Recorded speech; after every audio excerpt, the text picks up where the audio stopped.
So hi, first of all, my name's Adam. The rubber chickens are entirely my fault. Don't ask about the rubber chickens.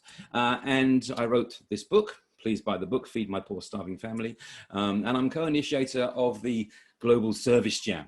Now, let's discuss what it is for a second. What I'd like you to imagine here is the world's biggest service innovation event. And when I say service, I mean anything where somebody is doing something for somebody else. Governments are services, bank accounts are services, airlines are services, cars are services, your socks are services, yeah? And this is a thing which happens once a year where people come together to innovate. So on Friday evening, they get a challenge. On Saturday and Sunday, they research, they ideate, they prototype, they put their prototypes in front of people and they iterate them and they try and develop things that the world has never seen before. And this happens simultaneously in up to 140 cities all around the world. And this year we were heading to break 160 before COVID unfortunately slowed us down a little bit. You may have been to a jazz club or to an Irish pub maybe and seen people jamming like in this picture.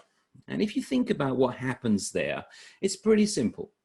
People show up, they bring an instrument maybe, and they bring their skills and they bring an open mind.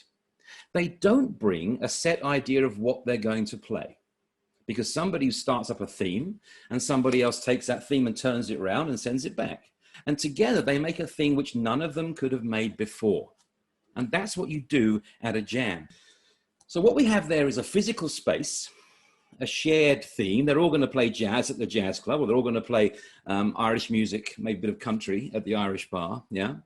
They have this incredibly tight deadline and they're doing, not talking. That's really important. They're not sitting around describing what they would do. Now, in a jam context, like we're talking about here, that might look slightly different. And what these guys have the same basic setup, same physical space, same shared theme, same impossible deadline, 48 hours in this case, and they're doing, not talking.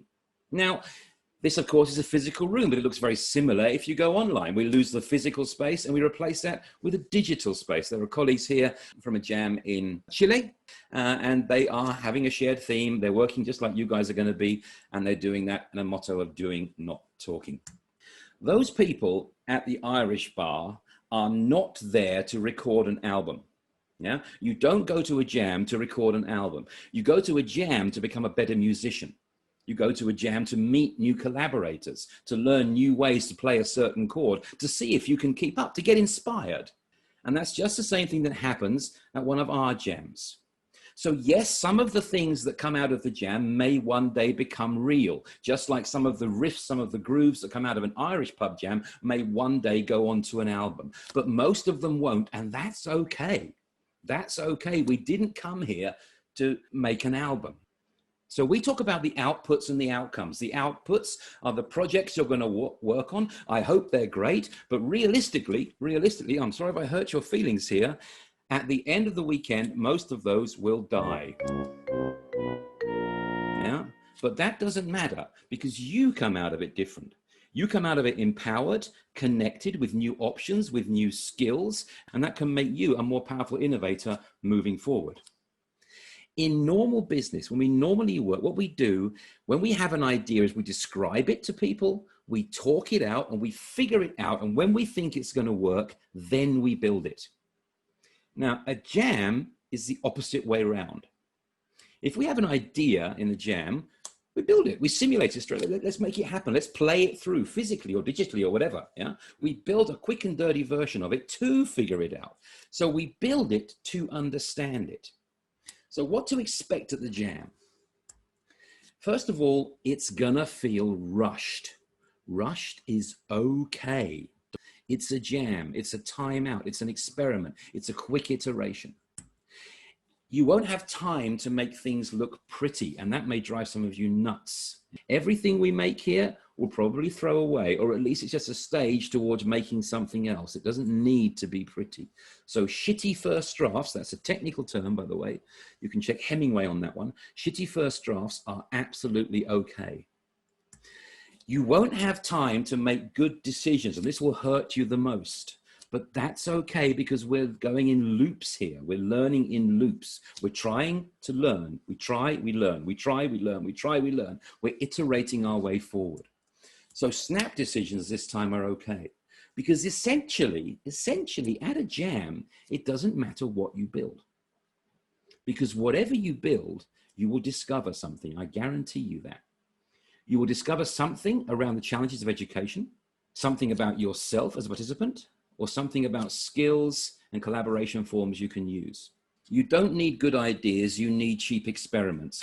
Now that sounds like the kind of throwaway thing that some, design thinky advisor, hipster person with lots of post-its would say to you. Michael Schrage was the national security advisor to the last American government.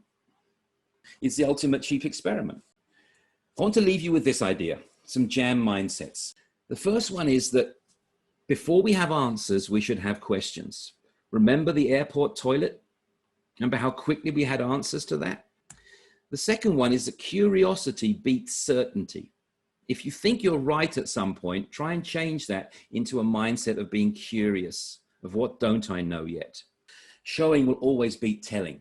Even through this channel, it's better to show me something, to let me experience something, than to try and explain it to me using words. Words are a great form of communication, but they're not perfect. And we're building prototypes this weekend, and a prototype is not a pitch. It's not a proposal, it's an experiment. If you're in discussion about something, if I say A and Laura says B, the best thing we can do is quickly build A and quickly build B and test them. And we'll almost certainly find the best answer will be F. We summarize all of these in a phrase which you might have heard around the jams, which is doing, not talking. That doesn't mean we're against talking. Talking is a wonderful, wonderful, perhaps our greatest invention as a species outside fish and chips, but it is not the only way of communicating.